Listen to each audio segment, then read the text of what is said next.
Welcome to the deep dive. Today, we're digging into something a lot of people worry about, hair loss, alopecia, but we're coming at it from a different angle, using traditional Chinese medicine sources. Yeah, it's a really fascinating perspective.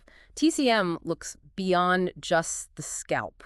It considers the whole body's balance, or imbalance, I should say. Right, so our mission today is basically to pull out the key ideas from these texts about why different kinds of hair loss happen and what TCM suggests might help. Exactly. And the sources we looked at really focus on three main patterns. Okay, what are they? They talk about damp heat, qi stagnation, and blood deficiency. Got it. Let's start with damp heat then. What does that actually mean for your hair? Well, think of damp heat as this, internal buildup of excessive moisture and heat when it affects the head and scalp. You get symptoms. Yeah, you often see things like a really oily scalp. Maybe your head feels kind of heavy or sticky. Increased sweat on the scalp is common too, and sometimes itching or even redness. Okay, like the scalp environment itself is just out of whack. Pretty much. It's seen as an unhealthy, sort of boggy and inflamed state. And who tends to get this damp heat pattern, according to TCM? The texts suggest it's often people whose diets are maybe too heavy on spicy foods, greasy foods. Like fried stuff? Exactly. Also, high stress levels can contribute, or just having what TCM calls a naturally hot constitution. Makes sense.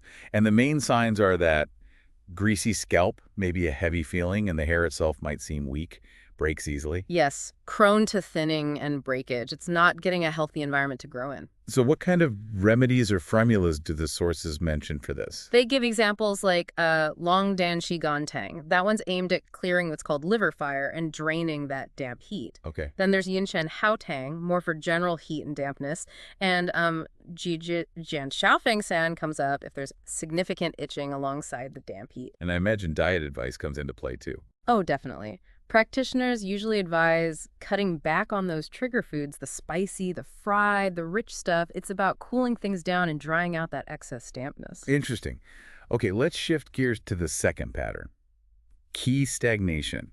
Qi is that vital energy, right? That's the one. Qi stagnation, especially what they call liver qi stagnation, is really strongly linked to emotions, stress, frustration, that kind of thing. So feeling stressed could literally make your hair fall out from this perspective. That's the connection TCM makes, yeah.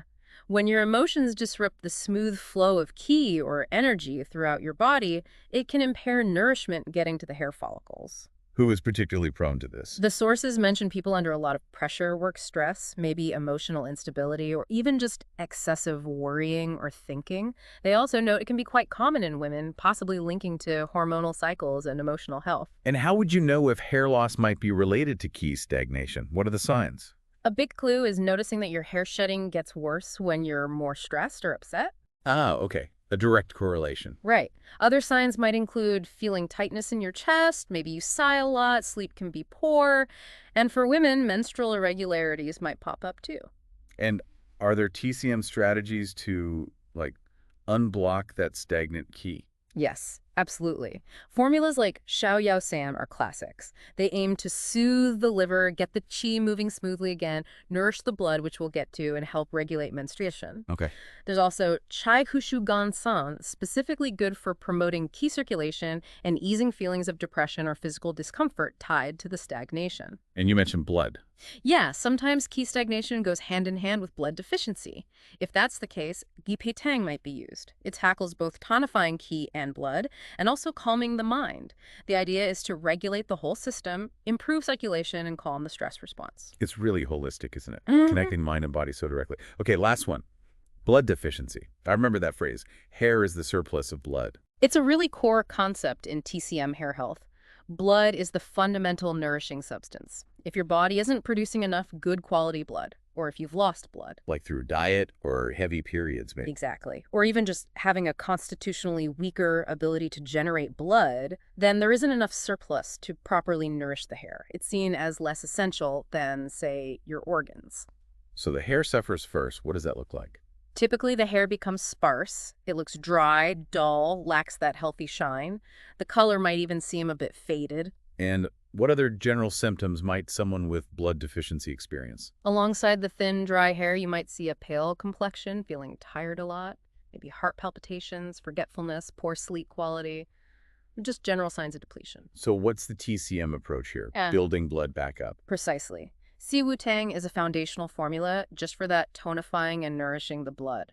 Bai Xin Tang is even broader. It tonifies both qi and blood, so it's good if someone feels generally weak or depleted. Any others? Well, if insomnia is a big issue along with the blood deficiency, they might combine something like Sheng Mai San, which replenishes qi and yin fluids, with Suanzao Rentang, which is known for calming the spirit and helping sleep.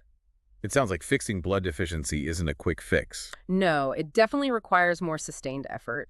It's about long-term conditioning, improving the body's fundamental ability to produce and circulate nourishing blood, getting to the root cause, literally, to nourish the hair roots. Okay, so just to recap, we've got damp heat causing oily, weak hair, key stagnation linking stress to hair loss, and blood deficiency where the hair just isn't getting enough basic nourishment. 3 really distinct patterns identified in these TCM sources. And the key takeaway, I think, is this holistic viewpoint. It's not just about the hair itself, but about your diet, your stress, your overall constitution. It really makes you think differently, doesn't it? Consider these patterns. Maybe you can reflect on what aspects of your own health or lifestyle might be influencing your hair.